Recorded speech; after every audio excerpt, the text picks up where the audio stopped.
तो देखिए ध्यान से, शुभम ध्यान से देखो फटाफट। पहले सबसे पहले आज हम लोग क्या पढ़ रहे हैं बोलो? हिस्ट्री। हिस्ट्री के कौन सा चैप्टर पढ़ रहे हैं बोलो? दिल्ली सल्तनत। ठीक है, दिल्ली सल्तनत में, ठीक है, प्रॉपर इसके पहले क्या पढ़े थे? क्या पढ़े थे निशा इसके पहले? गुलाम वंश। गुलाम वंश का संस्थापक कौन है? बोलो जल्दी से। मोहम्मद गौरी, कुतुबुद्दीन ऐबक। तो हाँ, कुतुबुद्दीन ऐबक, और क्या, ठीक ही तो है। कंफ्यूज क्यों हो रहे तुम लोग? क्लियर रहो एकदम, ठीक है। कुतुबुद्दीन ऐबक। उसी तरीके से यहाँ पे खिलजी वंश चालू हुआ। कौन सा वंश बोलो? खिलजी वंश। ठीक है, तो खिलजी वंश में क्या है? खिलजी वंश 1290 से लेकर के 1320 ईस्वी तक, ठीक है, स्टार्ट हुआ था। और 1290 एक ऐसे समय है जब पूरा का पूरा गुलाम वंश खत्म हो चुका है। गुलाम वंश में कुतुबुद्दीन ऐबक, इल्तुतमिश, रजिया सुल्तान, बलबन, ये सब आया ना, सब खत्म हो गए। ये पूरा जब खत्म हो जाएगा प्रॉपर, उसके बाद हम बताए भी थे अच्छे से कि खिलजी वंश में, ठीक है, उसका जो जलालुद्दीन खिलजी जो था, उसका काम क्या था? जलालुद्दीन खिलजी ऐसा आदमी था जिसने खुद, मतलब वो भी गुलाम ही था, वो भी नौकर ही था, लेकिन वो उस मार करके अपना नाम से, कौन सा नाम बोलो? खिलजी के नाम से एक वंश चालू किया। लेकिन इसके पहले अगर तुमको याद होगा, गुलाम वंश का कोई भी नाम नहीं यूज हुआ है। जैसे ऐबक वंश, कुतुब ऐबक था ना, तो वो बोलते ऐबक वंश बोल सकता था, लेकिन नहीं बोला। क्या बोला? गुलाम। क्योंकि वो गुलाम मानता था किसको? अपने आप को। किसका? मोहम्मद गौरी का, है ना। लेकिन यहां ऐसा केस नहीं है। तो इसके बाद जो है, ये 6 साल रहेगा, समझना ध्यान से, 90 से लेके 96 तक। खिलजी वंश का संस्थापक कौन है? जलालुद्दीन खिलजी। ये वही आदमी है, जलालुद्दीन खिलजी वही आदमी है जिसने क्या किया था? नालंदा विश्वविद्यालय को जला दिया था। इंटरेस्टिंग कहानी है कि एक बार युद्ध के दौरान जलालुद्दीन खिलजी जो है, बहुत बुरी तरीके से जो घायल हो गया था। और घायल होने के दौरान जो है, उसका रीढ़ का हड्डी, यानी जो पसलियां होती हैं या रीढ़ की हड्डियां होती हैं, वो बहुत ज्यादा डैमेज हो गया था, और वो एक तरीके से पैरालाइज्ड हो गया था। जो बॉडी पैरालाइज होता है ना, बॉडी का लोअर पार्ट काम नहीं कर पा रहा था, और वो किसी तरीके से कोई पार्टिसिपेशन नहीं कर पा रहा था। लेकिन ठीक है, उसको चूंकि बड़ा राजा है वो, ठीक है, इतना बड़ा दिल्ली सल्तनत का राजा है, तो राजवैद होता है। राजवैद मतलब क्या होता है? एकदम उन लोग का अलग से, जैसे अंबानी का अलग एक डॉक्टर होगा, ठीक है, उसे राजवैद बोलते हैं उसको। तो राजवैद होगा, राजवैद आलो कि देखा कुछ नहीं हुआ, ठीक है, उसका तो वो लोग को आइडिया था, ठीक है, कि हाँ एक जगह है। तो बोला कि आप चल जाइए नालंदा विश्वविद्यालय, वहां पर उन लोग के पास जो वहां ऋषि मुनि लोग हैं, वहां के जो ये लोग हैं, उनके पास अनेकों उपाय और अनेकों जड़ी बूटियां हैं जिससे उपचार सही हो सकता है आपका। एग्जाम्पल के तौर पे तुम बलराम हॉस्पिटल में जाओगे, नहीं कुछ हो पाएगा तो सारा जरूर ट्रांसफर कर देगा, वहां बढ़िया डॉक्टर है। वैसे ही सेम कहानी, ठीक है, तो उसको भी ट्रांसफर कर दिया गया। जब उसको बताया गया इसके बारे में, ठीक है, तो वो जब वहां पर गया तो लोग बोला ठीक हो जाएगा आपका, 6 महीना लगेगा। 6 महीना उसका प्रॉपर इलाज हुआ, वो ठीक हो गया। जब वो ठीक हो गया, उसका दिमाग चलबला गया, बोला, अरे ये कैसे? हमको में इतना सारा मेरा डॉक्टर लगा हुआ था, राजवैद लगा हुआ था, वो ठीक नहीं कर पाई, कैसे ठीक कर दिया? तो बोला कि देखिए, ठीक करने के पीछे रीजन, उन लोग के पास विद्या है। कैसी विद्या? प्राचीन काल के आधुनिक वैद्य के पास अलग अलग लेप थे, अलग अलग टेक्निक्स थे। उसका इस्तेमाल करके उन लोगों ने क्या किया? उसको खड़ा कर दिया, उसको बचाया। अब जब वो खड़ा हो गया, जब बचा दिए उसको, तो ऑटोमेटिकली उसका दिमाग में आया कि अगर ये टेक्नोलॉजी इन लोग के पास रह जाएगी, क्योंकि वो कुमार गुप्त बोलकर, गुप्त वंश का जो राजा था, कुमार गुप्त ने ही नालंदा विश्वविद्यालय बनाया था, ठीक है, और वो जो राजा अगर, ठीक है, वो लोग रह जाएगा तो ये परंपरा चलते रहेगी, और ये लोग फिर डेवलप हो जाएंगे, हम लोग नहीं डेवलप हो पाएंगे, क्योंकि वो तो मुस्लिम था, और वो मुस्लिम साम्राज्य बनाना चाहता था, इस्लाम को पूरा लागू करना चाहता था, और ये लोग तो हिंदू थे, हिंदू कल्चर यानी कि सनातन को लागू करना। अब यहीं पर खेल हो गया। बस उसने कुछ नहीं किया, नालंदा विश्वविद्यालय में आग लगाई, और आग ऐसी लगाई कि 6 महीने तक आग जला। 6 महीने तक नालंदा विश्वविद्यालय में आग लगते रहा था। इसका कहानी इंटरेस्टिंग यही है, ठीक है। और सारे किताब, सारे जो जड़ी बूटियां, सारा टेक्नोलॉजी हम लोग का उसी में राख हो गया। नहीं तो आज हम लोग के पास जो टेक्नोलॉजी होता, शायद ही, ठीक है, हम लोग अमेरिका वगैरह का टेक्नोलॉजी, येलोपैथिक वगैरह होता है ना, येलोपैथिक फॉलो करते नहीं, होम्योपैथिक फॉलो करते नहीं, आयुर्वेदा। समझ में आ रहा बोलना क्या चाह रहे हैं? इतना ज्यादा आगे था, सोचो। तो ये जलालुद्दीन खिलजी का ये कहानी था, थोड़ा सा बताया हम तुमको। तो ये जलालुद्दीन खिलजी जो, फिरोज खिलजी जो है, इन्होंने जनता की इच्छाओं के अनुरूप ही शासन किया। जनता जैसे बोलती थी वैसे करता था, और ये एक उदारवादी शासक था।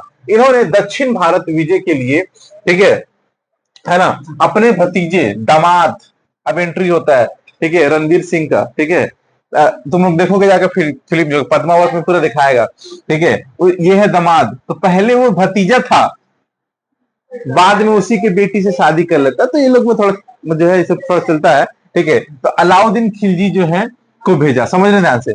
अब वही दामाद होगी, उससे शादी करेगा, ठीक है। अभी तो उसके पहले हम लोग यही देखते आ रहे हैं कि कुतुबुद्दीन ऐबक का बेटी जो है उसे शादी की इल्तुतमिश से, फिर उसका बेटी भी एक गुलाम से शादी की तो सिर्फ गुलाम वंश चला, यहाँ पे भी ऐसा हुआ। अब अलाउद्दीन खिलजी को भेजा। अलाउद्दीन खिलजी बहुत महत्वाकांक्षी आदमी था, उसको दुनिया पे राज करना, उसने उसे उसे किसी ने कह दिया था कि तुम सिकंदर की तरह सोचते हो, और सिकंदर ने दुनिया जीता था, दुनिया को जीतने वाला पहला आदमी सिकंदर ही था जो सब जगह जीता था, और उसको सिकंदर बनना था बस, ठीक है। वो दक्षिण जीता, क्योंकि तो उत्तर में तो ये लोग थे ही, नॉर्थ में तो ये लोग थे ही, दक्षिण पे जीता, और जीत करके वहां से बहुत सारा धन लूट करके लेके आया। अब जब धन लूट के लेकर के आया तो भाई मालिक कौन है? जलालुद्दीन खिलजी, ठीक है। हिसाब तो मांगेगा ना, थोड़ा आप हमको हिसाब दीजिए, कहाँ कितना पैसा खर्चा हुआ क्या नहीं हुआ। अब जब हिसाब का बात आया तो क्या हुआ बताओ? ये बोला कि हिसाब हम तो कुछ, लालची था ना, कुछ उसमें जो मूल रत्ने थी, जो अच्छे अच्छे हीरे थे, उन सबको क्या किया, इधर उधर कर दिया, बस कुछ नहीं हुआ, बाताबाती हुआ, बस उसने क्या कर दिया, उसको हत्या ही करवा दी। और हत्या करके गला काट करके ऐसे थाली पे से परोस करके, मूवी में पूरा दिखाया है, ठीक है, थाली पे से परोस करके लेकर के आया दिल्ली में, बोला कि देखो ये है तुम्हारा राजा जो कि अब नहीं है, और अब हम है तुम्हारा राजा जो कि हम ही तुम्हारे क्या रहेंगे, सुल्तान रहेंगे। सुल्तान ऐसे बोलता है ना, सुल्तान ऐसे करके पूरा बोलता है, ठीक है। सुल्तान को जो है ना, पेश किया जाए ऐसे बोलता है ना, पूरा ये सुल्तान वाला कहानी यहीं से स्टार्ट होता है। अलाउद्दीन खिलजी 1296 से लेकर के, ठीक है, 1316 तक रहेगा, 20 साल रहेगा, लेकिन बहुत मजेदार इसका जिंदगी रहेगा, इंटरेस्टिंग। इसी में पद्मावत को कब्जा करेगा, कोशिश करेगा, लेकिन वो क्या कर लेती है, जौहर कर लेती है, ठीक है, अपने आप को हवन कुंड में डाल देती है, ठीक है। शाहिद कपूर भी आएगा, लड़ेगा, उसको भी राजपूत के साथ फाइटा फाइटी होगा, देख नहीं पूरा फिल्म देखोगे समझ में आएगा, मजा आएगा। तो इसी तरीके से अलाउद्दीन खिलजी, इसके बचपन का नाम जो है अली, ठीक है, गुसर्फ था, और इसने सिकंदर की भांति विश्व विजय का अभियान चलाया। विश्व विजय बोले ना, हम बोले ना सिकंदर की तरह इसको बनना था, तो विश्व विजय माने क्या है, पूरा दुनिया को जीतना है। अतः इसे द्वितीय सिकंदर या, ठीक है, सिकंदर सानी के नाम से भी जाना जाता है। क्वेश्चन तुमसे पूछा सिकंदर सानी किसे कहते हैं, तो बोलोगे अलाउद्दीन खिलजी को बोलते हैं। इसने खलीफा के पद को क्या बोलो, मान्यता दी थी। अब उसके बाद यह एक नया धर्म चलाया, ठीक है, चलाना चाहता था, ठीक है, किंतु उलेमा, उलेमा किसे कहते हैं भाई, विद्वान मौलाना लोग को उलेमा कहते हैं। उलेमा के कहने पे यह निर्णय बदल गया, और इसने कुतुब मीनार के प्रतिद्वंदी, ठीक है, मीनार माने देखो कुतुब मीनार बहुत फेमस हो गया था उस वक्त, ठीक है, पहला ऐसा चीज बना था जो बहुत फेमस था। अब कुतुब मीनार के एकदम कंपटीशन में उसने एक मीनार बनवाया, अलाई मीनार, क्या नाम बोला वो, कि कुतुब मीनार को सब भूल जाए, लेकिन ऐसा हुआ नहीं हुआ। आज भी सब कुछ याद रखता है कुतुब मीनार को, उसको कोई याद रखता है नहीं, याद रखता है, ठीक है। कोई भी नकली चीज, कोई भी कॉपी कैट लोग दुनिया में आगे नहीं बढ़ सकता है, कोई भी कॉपी कैट दुनिया में कभी आगे नहीं बढ़ सकता है।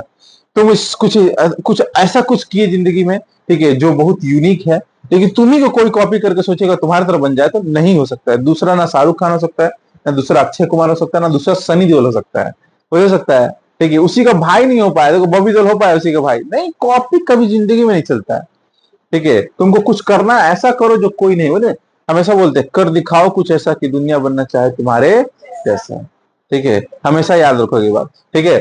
तो बस आगे देखो, इसने कुतुब, ठीक है, कुब्तुल इस्लाम मस्जिद में प्रवेश द्वार के रूप में, ठीक है, एक अलाई दरवाजा यानी अलाई दरबार बनाया, ठीक है, नामक एक गेट बनवाया, ठीक है, अलाई दरवाजा, ये फेमस है इसके नाम से। तो पूछोगे अलाई दरवाजा किसने बनाया, तो अ से अलाई, अ से अलाउद्दीन, याद रहेगा, अ से अलाई, अ से अलाउद्दीन ने बनवाया, ठीक है। इसका मूल्य नियंत्रण के, ये देखो क्या काम करेगा, समझो ध्यान से। पहले मार्केट में, श्वेता मान के चलो, पहले मार्केट में, ठीक है, कोई भी सामान किसी भी रेट पे कोई भी बेच देता था, लेकिन अब इसने बोला कि ऐसा नहीं होगा, एक रेट फिक्स करेंगे हम, और उसी रेट के अनुसार हम क्या करेंगे, प्रॉपर आपको मार्केट में खरीदना। जैसे गेहूं का दाम है, चावल का दाम है, तो वो प्रॉपर जो रेट मार्केट में फिक्स होगा वही होगा। एग्जाम्पल के तरफ समझाते हैं, अभी चीनी कितने रुपए के चल रहा है, एनीवन, एनी गेसेस, 40, ठीक है, 40 रुपए की चल रहा है चीनी। अगर तो चीनी अगर 40 रुपए की, तुम्हारे बगल वाला दुकानदार 50 रुपए भेजे, तो तुम उसको बड़ी माँ मारोगे कि नहीं मारोगे? कहा है, मार्केट में जो रेट चल रहा है वो रेट में तुम नहीं देके तुम हमको एक्स्ट्रा रेट दे रहे हो, यानी तुम लूट रहे हो हमको, समझ रहे हो बोला क्या चाह रहे हैं? तो वही कहानी, ये सेट कौन किया? एक नमक आज के डेट में कितना मिलता है 1 केजी? 30 रुपया। ठीक है, 30 रुपया नमक मिलता है अगर मान लो, तो नमक अगर 30 रुपया केजी मिल रहा है, तो कुछ भी हो जाए मार्केट में तुमको 50 रुपया कोई टाटा नमक बेचेगा? बोलेगा देश का नमक टाटा नमक 50 रुपया, बड़ी मार मारेगा वहीं पे। तो क्या हुआ, समझोगे ध्यान से, हम जो बोलना चाह रहे हैं कि इसने क्या किया मार्केट में, ठीक है, एक मूल्य क्या किया, फिक्स किया। उस टाइम में पहले कोई नहीं था, जैसे जैसे ये फिक्स किया, बोले ये राजा का हुक्म है, ऐसे ऐसे होना चाहिए, तो इसने फिक्स किया। जैसे मोदी जी ने जीएसटी बनाया, फिक्स हुआ कि नहीं, अब सबको जीएसटी भरना होगा उसी तरीके से। ठीक है, आगे देखो, सार्वजनिक वितरण प्रणाली लागू किया, ठीक है, सबको आराम से बांटेंगे। उसके बाद देखो अलाउद्दीन खिलजी ने घोड़े की पहचान थी उसको, क्योंकि योद्धा था ना, तो बोला जो लड़ने वाला घोड़ा अलग होता है, माल ढोने वाला घोड़ा अलग होता है, कैरियर मतलब लोगों को ढोने वाला घोड़ा अलग होता है, ठीक है, इक्का बोलते हैं, मैंने आदमी को लेके जाने वाला, सब अलग अलग घोड़ा होता है। तो इसने क्या किया, जो मजबूत और अच्छे घोड़े थे उनको पहचान के लिए एक लोगो सिंबल ठप्पा लगवाया। तो जो घोड़ा लड़ने वाला होगा उसके लिए अलग ठप्पा होगा, जो माल ढोने वाला होगा उसके ऊपर अलग ठप्पा होगा, जो कैरियर वाला होगा उसके ऊपर अलग ठप्पा होगा। ये ठप्पा वाला सिस्टम इसने स्टार्ट किया, ठीक है, यानी कि उसमें दागने की परंपरा चालू की। ओके है, अब देखो सबसे यहाँ पे इंटरेस्टिंग चीज यहाँ पे चालू होता है जजिया, ठीक है, यानी कि इस पे 4 प्रकार के टैक्स हैं। तो सबसे बोलेगा, तुमसे पूछता है 4 प्रकार के टैक्स लागू किया था इसने। जजिया एक टैक्स का नाम है, ठीक है, जकात, खरात, खुमस, याद रहेगा क्या क्या बोलो तो, जजिया, जकात, खरात और खुमस, ठीक है, खुस्म नहीं खुमस है, खुम्स, खुम्स या खुमस जो भी बोलो। जजिया जो है यह गैर मुसलमानों के लिए था, किसके लिए बोलो, आप मुस्लिम नहीं है और आप हमारे राज्य में रह रहे हैं, आपको टैक्स देना होगा। आप हिंदू हो, सिख हो, पारसी हो, कुछ भी हो, आपको टैक्स देना पड़ेगा। आप बस मुस्लिम नहीं हो तो, ठीक है, आप मुस्लिम हो टैक्स नहीं देना पड़ेगा। आगे जकात, ये मुसलमानों की आय पर लिया गया था, जो मुसलमान लोग है वो जितना कमाएगा उसके ऊपर टैक्स देना पड़ेगा। समझ में आ रहा बोला क्या चला? अगला, ठीक है, यह मुसलमानों की भूमि पर टैक्स था, मुसलमान का जितना जमीन होगा उस पर टैक्स लगेगा, जमीन के ऊपर टैक्स, ठीक है, लेकिन किसका, मुसलमानों का, ठीक है। और खुम्स जो है ये सैनिकों पर, सैनिक तो ये लोग लुटेरा था ना, ये लोग कहा था लूट करके आने का, ये लोग लुटेरा कहाँ था, सोचो, ये लोग जहां से आया है, अफगानिस्तान, ईरान, इराक, तो बंजर जमीन था, वहां एक दूसरे को मार के खाओगे। इंडिया ऐसा थोड़ा था, इंडिया अपना खेती करो खाओ, नहीं समझे। कोई भी एरिया में चोरी इसी वजह से होता है क्योंकि उस एरिया में काम करने के लिए काम नहीं है, इसी लोग के पास काम नहीं, तो किसी के पास रहेगा उसे लूट के खाता है, सिंपल। इस सुने थे इंटरेस्टिंग कहानी एक ठो, अभी रिसेंटली 1-2 महीना पहले कि पाकिस्तान में एक बहुत बड़ा मॉल खुला था, जिस दिन ओपनिंग था उसी दिन मॉल को लूट लाट के सब चला गया, पूरा सामान लूट के खत्म कर दिया पाकिस्तान। ऐसा भूखा नंगा है वो लोग, ऐसा भिखारी है वो लोग, सोचो। मैं तुम कोई बड़ा दुकान खोले, आज मेरा दुकान का बोहनी होगा, लूट के चल जाए,